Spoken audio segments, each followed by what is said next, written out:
Iranian politicians have set fire to the U.S. flag in parliament and accusing Donald Trump of lacking mental capacity to deal with issues after the U.S. president's nuclear deal pullout. Lawmakers chanted "Death to America" as they torched the stars and stripes and a symbolic copy of the Iran deal as a session of parliament began before vowing to increase spending on the country's ballistic missile program. It comes after the country's President Hassan Rouhani warned that Iran could restart enriching uranium without any limitations within weeks, after Trump pulled America out of the nuclear deal with Tehran. Trump does not have the mental capacity to deal with issues, Parliament Speaker Ali Larijani said today. The impromptu demonstration reflected broad public anger in Iran after Trump's decision, which threatens to destroy the 2015 nuclear accord. While Iranian officials, including the parliament speaker, say they hope Europe will work with them to preserve the deal, many are pessimistic. The lawmakers, including a Shiite cleric, held the flaming flag alight as their colleagues joined their chants. They also burned a piece of paper representing the nuclear deal and stomped on the paper's ashes. While U.S. flag burning is common in Iran and harsh criticism of America has been a staple of Iranian parliamentary politics for years, it was the first time political observers could remember anything being burned inside the parliament itself. The 2015 agreement imposed restrictions on Iran's nuclear program in return for the lifting of most U.S. and international sanctions. However, the deal came with time limits and did not address Iran's ballistic missile program or its regional policies in Syria and elsewhere. Trump has repeatedly pointed to those omissions in referring to the accord as the worst deal ever. Proponents of the deal have said those time limits were meant to encourage more discussion with Iran in the future that could eventually address other concerns. Late Tuesday night, President Hassan Rouhani said he'd be sending Iranian Foreign Minister Mohammad Javad Zarif to the countries still in the deal, China, France, Germany, Russia and the United Kingdom. Iran hopes the European Union will pass laws to protect European firms from any potential U.S. sanctions. EU officials have suggested they'll do what they can to salvage the agreement. Still, Rouhani made a point of stressing that Iran, at any time, could resume its nuclear program. So if necessary, we can begin our industrial enrichment without any limitations, the Iranian leader said. Until implementation of this decision, we will wait for some weeks and will talk with our friends and allies and other signatories of the nuclear deal, who signed it and who will remain loyal to it. Everything depends on our national interests. Wednesday morning after the flag burning, Parliament Speaker Ali Larijani said responsibility for saving the deal fell on the EU and other world powers still in the accord. The period is only a window in which the EU can prove if it has enough weight for settling down international issues or not, he said. Larijani also urged the country's nuclear department to prepare for resumption of all aspects of nuclear activities. The head of Iran's Parliamentary Committee on National Security and Foreign Policy, Alaeddin Baroujerdi, said Parliament is preparing to increase spending on the country's ballistic missile program. One of Trump's criticisms of the deal has been the fact it does not address Iran's missile program. Baroujerdi said, with America's decision, Iran's missile program will not change at all. Many Iranians are worried about what Trump's decision could mean for their country. The Iranian rial is already trading on the black market at 66,000 to the dollar, despite a government-set rate of 42,000 rials. Many say they have not seen any benefits from the nuclear deal. Iran's poor economy and unemployment sparked nationwide protests in December and January that saw at least 25 people killed and, reportedly, nearly 5,000 arrested. Trump's decision to pull out of the Iranian nuclear deal is dominating newspaper front pages and discussions across Iran, with some saying the accord will go on without the troublemaker. Iranian moderate newspapers on Wednesday sought to buoy embattled President Hassan Rouhani, with the daily newspaper Asr-e-Echsad proclaiming, Iran's diplomacy has blunted Trump's blade. The state-run IRNA news agency referred to Trump as the troublemaker. Meanwhile, the hardline Daily Kayhan went with, Trump tears apart the nuclear deal, it is time to set it afire. Trump said that the U.S. now has definitive proof that Iran was lying about its pursuit of nuclear weapons when it entered into the 2015 agreement.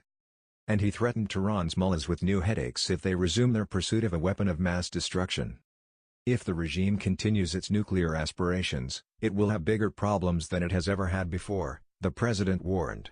It is clear to me that we cannot prevent an Iranian nuclear bomb under the decaying and rotten structure of the current agreement. The Iran deal is defective at its core.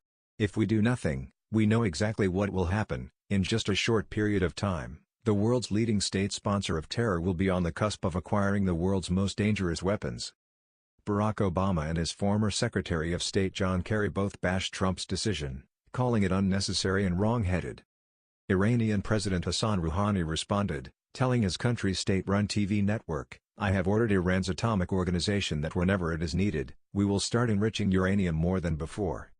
Rouhani said Iran would start ramping up production in the next weeks. Rouhani blasted Trump immediately after Tuesday's speech. Iran will be conferring with the world's two superpowers, Russia and China, he sniped, insisting that Trump's psychological war and economic pressures will not work.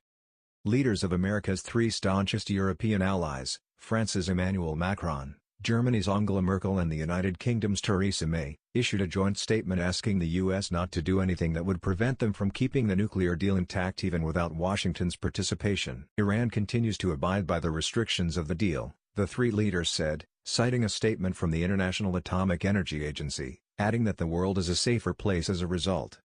"Our governments remain committed to ensuring the agreement is upheld, and will work with all the remaining parties to the deal to ensure this remains the case, including through ensuring the continuing economic benefits to the Iranian people that are linked to the agreement," they said.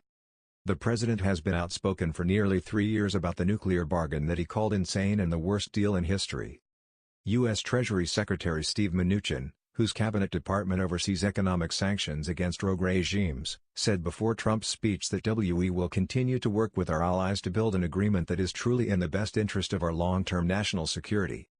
"The United States," he said, "will cut off Iran's access to capital to fund terrorism, its use of ballistic missiles against our allies, its support for the brutal Assad regime in Syria, its human rights violations against its own people, and its abuses of the international financial system." Former President Barack Obama, whose administration inked the Iran deal, called Tuesday's pullback misguided. "Walking away from the deal," he said in a statement, "turns our back on America's closest allies, and an agreement that our country's leading diplomats, scientists, and intelligence professionals negotiated. In a democracy, there will always be changes in policies and priorities from one administration to the next. But the consistent flouting of agreements that our country is a party to risks eroding America's credibility, and puts us at odds with the world's major powers," he added. Obama cautioned that the agreement was never intended to solve all of our problems with Iran. "We were clear-eyed that Iran engages in destabilizing behavior, including support for terrorism, and threats toward Israel and its neighbors. But that's precisely why it was so important that we prevent Iran from obtaining a nuclear weapon," the former president said, articulating the central dispute in Washington over whether the deal was preventing Tehran's nuclear weapons development or enabling it. Trump implied Tuesday that the Obama administration's best intentions were always bound to be steamrolled by Tehran's lies. In theory, the so-called Iran deal was supposed to protect the United States and our allies from the lunacy of an Iranian nuclear bomb, a weapon that will only endanger the survival of the Iranian regime, Trump declared.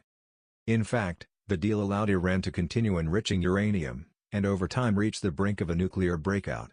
Trump said several times that the U.S. will not under any circumstances allow Iran to join the ranks of nuclear nations, in no small part because of its belligerence toward America.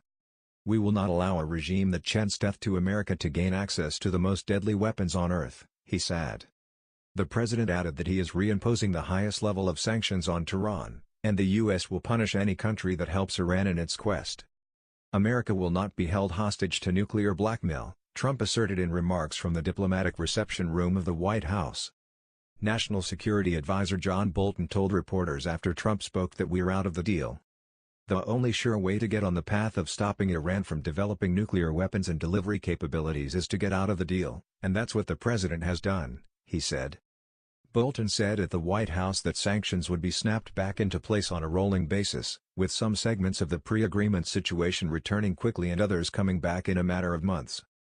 "No new commercial contracts will be permitted between U.S. trading partners and Tehran," he said. "But for existing contracts, there's a wind-down period to allow orderly termination."